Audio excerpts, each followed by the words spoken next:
હા બોલો. હા દૂધના પૈસા દેવાના છે તમારે. કેટલા થાય છે? 3000 રૂપિયા. ભાર્યો ભાઈ એમ માંગે એટલે તરત કોઈને આપી ન દેવાના હોય. એ ભાઈ બોલો તમારી હિસાબ કેટલો થાય? 60 લીટર. કેટલો ભાવ છે? 70 રૂપિયા.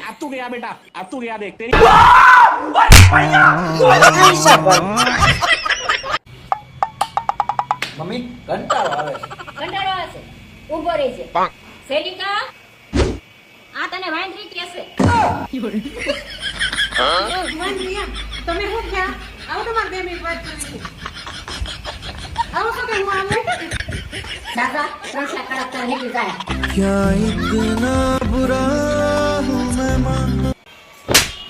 મમ્મી તું યાર લાખો મારી બહુ ખોટું કર્યું. હવે હું ઘર છોડીને હેડી જ્યાં સુધી હું કાંઈ બનું નહીં ત્યાં સુધી ઘેર નહીં આવું. ભલે માં ભીખ માંગીને ખાવ પડે હું કોઈ પણ હું ઘેર નહીં આવું. આલુ પરોઠા બનાયા કેટલા ખાઈ તું? એ આપજે નાખી દે યાદ. હે ભગવાન શું થયું મમ્મી? છાતીમાં એવું બળો જરા કે હારું નહીં લાગતું. હું તમારા માટે લીંબુ પાણી બનાવતી આવું. હારું લે મમ્મી. હવે સારું થયું? ના હજી એ બળો પણ હું તમારા માટે એસિડિટી ગોળી લાવું એનાથી સારું થાય તો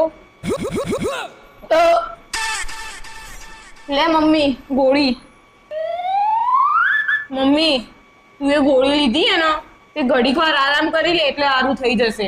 હારું A few moments later. Mummy હવે સારું થયું તાર? ના હજી એવી ને એવી બળતરા થાય. પપ્પા તમે હું અહીંયા સોચથી પંખા નીચે બેહ્યા છો મમ્મી છાતી બળતરા થાય તમે તો કોઈ કરો. હું બહાર જોતો એના પછી કોઈ ઘરમાં આવી તું? ઓવા બાજુવાળા વાસી આયા કન. હા પપ્પા દવાખાને ડોક્ટર ને લેવા હેડે આવ. હાય One eternity later. એ ઊભી થા. શું લાયા? જોવા ઓ આ તો બાજુવાળી લાઈ ને એવી જ નવી સાડી સેમ ટુ સેમ. હવે તને સારું થયું? હા હવે મારી છાતી બળતરા બંધ થઈ. હવે મારા કાળજામાં ઠંડક વળી.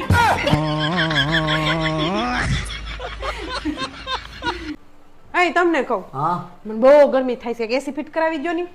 એવું છે? હા ગરમી તો મને થાય. લાઈક ફોન મગાવી દઉં.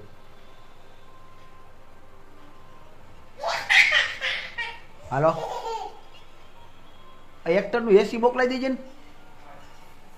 હા આ 1 ટનનું જ મગાવ્યું ને. બિલ તો મારે જ ભરવાનું છે ને. મને નહીં આને બહુ ગરમી થાય છે. હા હા તારી રીતે મગવીને 1 ટનનું જોઈએ આપણે બરોબર. અને સારું એસી હો. હા આ ફિટ કરાવી દઈએ. ઓકે ઓકે ઓકે ઓકે હા હા ભાઈ હાલ. તમે કોને ફોન કર્યો તો? તારે ભાઈ ને ફિટ કરી દે આજે દીધું. લે અમારા ભાઈનો જ ફોન આવ્યો.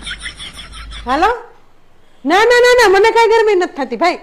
નહીં નહીં નહીં મને જરી કઈ ગરમી નથી થતી. એમાં દોસ્તલ પવન આવે સહીથી. હા હા ના ના કઈ નથી જોતું તમે રીત કીધા રાખો. મમ્મી હું બહાર જાઉં છું. આલ્યો આ તમારું જમવાનું ને આ તમારી દવા ટાઈમો ટાઈમ લઈ લેજો ને તમારું ધ્યાન રાખજો. શાબાશ બેટા. આ ડ્રેસ વાળી મોટી હોય તો મને બિલકુલ ગમતી નથી. નાની હોય તો હાડી પહેરે અને લાશ કાઢે ને એવી લાવવી. रुको जरा सबर करो. આલ્યો ડોસી ખાઈ લ્યો. હો આ કઈ વાત કરવાની રીત થોડી છે. મને તો આમ જ વાત કરતા આવડે. તમારે એવું ઉતરો ને તો નીકળો. હાલો હાલો નીકળો. No no no no.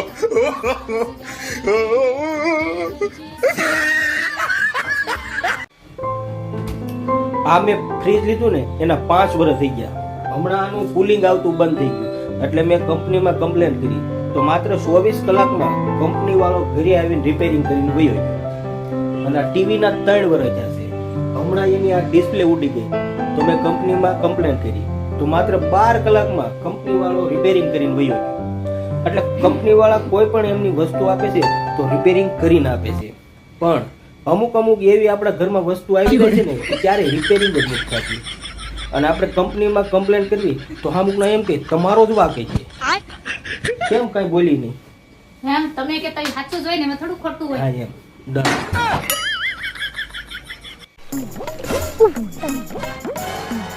મમ્મા પપ્પા ભાગો લંબડ આવ્યો. જોયું ને ચાલો ચાલો જલ્દી. દીકરા આપણે પ્લાન બી. આવો આવો સાહેબ. કાં ગયા દીકરા તારા મમ્મી પપ્પા? પપ્પાને ઝાડા થઈ ગયેલા છે ને એટલે દવાખાને ગયેલા છે.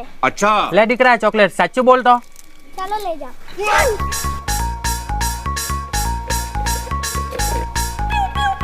આ રહ્યા સાહેબ મારા મમ્મી પપ્પા.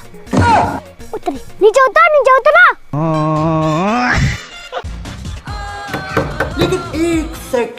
લે આવો રેશુ પાણી લઈને આય લોન વાળા આવ્યા છે. બેન હું લોન વાળો નથી, હું વસ્તી ગણતરી કરવા આવ્યો છું. રેશુ રેવા દેજે પાણી લાવતી નહીં. હું વસ્તી ગણતરી કરું છું, તમને કઈ પૂછી લઉં? હા પૂછો. તમારો જન્મ ક્યાં થયો હતો? દવાખાનામાં. અરે મારો કહેવાનો મતલબ એમ નથી, તમારો કયા ગામમાં જન્મ થયો હતો? મારો ગામમાં જન્મ નહોતો થયો, શહેરમાં છો તો.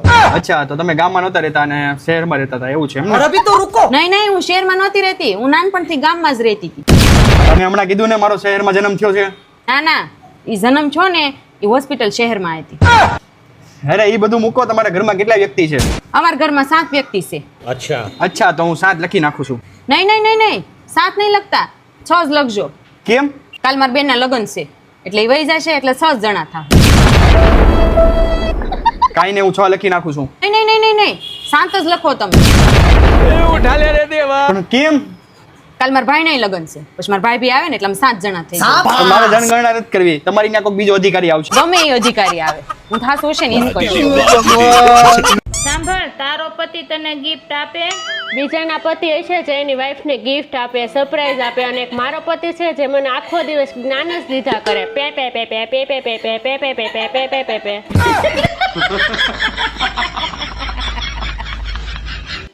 હે ભાઈ જગ્યા છે? હા છે ને, કેટલાનો સોફો છે? આ આખી ગેલેરી ખાલી છે. તમારે ધંધો નથી કરવો લાગતો ભાઈ. ભાભી તમારા રસોઈના કોઈ દિવસ કોઈ વખાણ કરે? ના રે ના બેન, કોઈ વખાણ કરતું નથી. તમારી ઘરે કોઈ દિવસ કોઈ મહેમાન આવે એને વખાણ કર્યા રસોઈના? ના રે ના, મહેમાને કોઈ દી વખાણ નથી કર્યા, ખાઈ કદોડી ભૈયા જાય. તમારા લગ્નને 10 વર્ષ થયા, મારા ભાઈએ કોઈ દિવસ રસોઈના વખાણ કર્યા? ના રે ના, તમારા ભાઈ કોઈ દિવસ વખાણ નથી કર્યા. એ હવે તો સમજો, હવે તો કઈક સુધરો, હવે તો ક્યારેક સારી રસોઈ બનાવો તો કોઈ ખાઈ શકે. ગમે તે થાય, મારો છોકરો ઇન્ટરનેશનલ સ્કૂલમાં જ ભણશે. જરૂર પડશે ને તો હું બીજાના ઘરના કામે કરી આવીશ, પણ મારો છોકરો ઇન્ટરનેશનલ સ્કૂલમાં જ ભણશે. પેલા ઘરના તો કર, ઈ અડધા હું કરું છું. તમે તમારું કામ કરો ને તમને કોઈ બોલવાનું કે છે વચ્ચે વચ્ચે. કાલ રાતે 2 વાગે કોનો ફોન આવ્યો હતો? હું કહેશું? કાલ રાતે 2 વાગે કોનો ફોન આવ્યો હતો? આમાં સંભળાતું નથી. કેમ? વિશ્વાસ નથી આવતો. નહીં બેહી જો તો.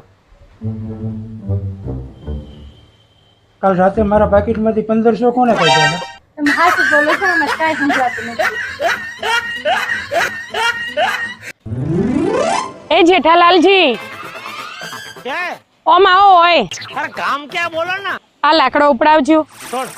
બબીતાજી આયો આમાં ખેતરમાં.